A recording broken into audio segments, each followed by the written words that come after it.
ఎక్కడ పుడితేనేం, ఎలా వండితేనేం, ఎలా మారితేనేం బిర్యానీ పేరు చెప్పగానే ప్రపంచానికి భారత్ గుర్తొస్తుంది, భారతీయులకు హైదరాబాద్ గుర్తొస్తుంది. నాలుగు దానంతటదే వావ్ బిర్యానీ అని చెప్పి లొట్టలేస్తుంది. ఇంతకు హైదరాబాద్కు బిర్యానీ ఎక్కడి నుండి వచ్చింది? హైదరాబాద్లో చార్మినార్ బిర్యానీ చాలా ఫేమస్.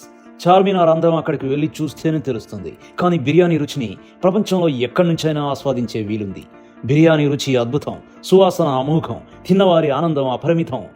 కానీ బిర్యానీ మాత్రం హైదరాబాద్ది కాదు అని కొంతమంది అంటున్నారు. మరి బిర్యానీ ఎక్కడ పుట్టింది? దీని కథ ఏంటో ఒకసారి చూద్దాం. ప్రస్తుతానికి బిర్యానీ పైన హైదరాబాదీ ముద్ర బలంగా ఉంది.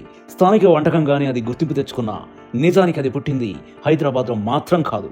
సిండ్రెల్లా ఆఫ్ సెంట్రల్ ఏషియన్ ఫిలాఫ్ అన్నది పులావ్కి ఉన్న మరో పేరు. మధ్య ఆసియాలో ఎంతో పేరున్న ఆ పులావే భారత్కు వచ్చి బిర్యానీలా స్థిరపడిందని చెప్పి కొందరి మేధావుల మాట.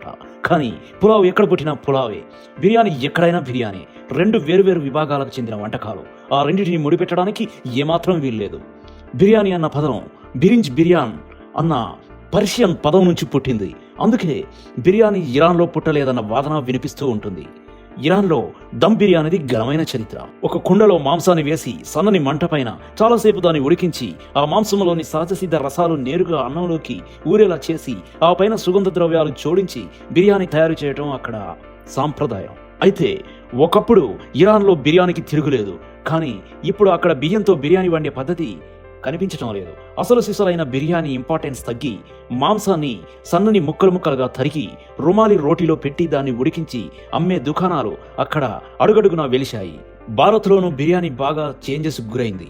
భారత్లో స్థానిక ఇష్టాయిష్టాలకు తగ్గట్లుగా దాని తయారీ విధానంలో ఎన్నో మార్పులు జరిగాయి. మొఘల్ చక్రవర్తుల ద్వారానే బిర్యానీ భారత్లోకి వచ్చిందన్న ప్రచారం ఉన్నదానికి ఆధారాలు లేవు. దక్షిణ భారతదేశంలో దక్కన్ ప్రాంతానికి చెందిన నవాబులు యాత్రికుల ద్వారానే ఇరాన్ నుంచి అది ఈ దేశంలో ప్రవేశించిందని ఎక్కువ మంది చెప్పే మాట.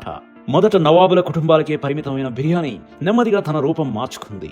భిన్నమైన ప్రాంతాల్లో ప్రజల ఇష్టాలకు అనుగుణంగా కొత్త సుగంధ ద్రవ్యాలను తనలో కలుపుకుంటూ ఇప్పుడు ప్రతి ఒక్కరికి కమ్మని రుచితో చేరువైంది. కేరళలోని మలబార్ బిర్యానీ తీసుకుంటే అందులో చికెన్, మటన్ బదులు చేపలు, రొయ్యలను ఉపయోగిస్తారు. కాస్త ఘాటైన సుగంధ ద్రవ్యాలను వాడతారు. అయినా సరే ఆ రుచిలో అది హైదరాబాద్ బిర్యానీనే తలపిస్తుంది.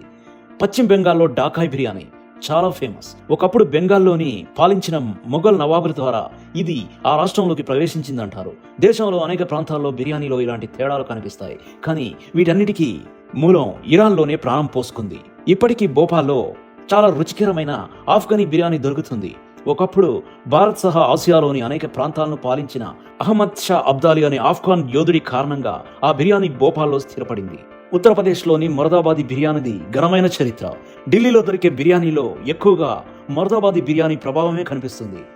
మరి రాజస్థాన్లో అజ్మీరీ బిర్యానీకి ఓ ప్రత్యేకత ఉంది. స్థానికుల ఇష్టాలకు అనుగుణంగా తయారీ విధానంలో ఎన్నో మార్పులు చేసి అక్కడికి వచ్చిన గరీబ్ నవాజ్ దర్గా బయట యాత్రికులకు నిత్యం బిర్యానీని పంచుతూ ఉంటారు.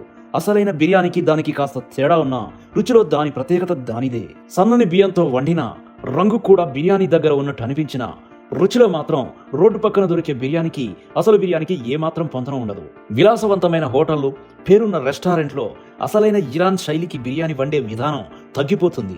ఎవరికి వారు సులువైన మార్గంలో బిర్యానీ వండే పద్ధతి కనిపెడుతున్నారు.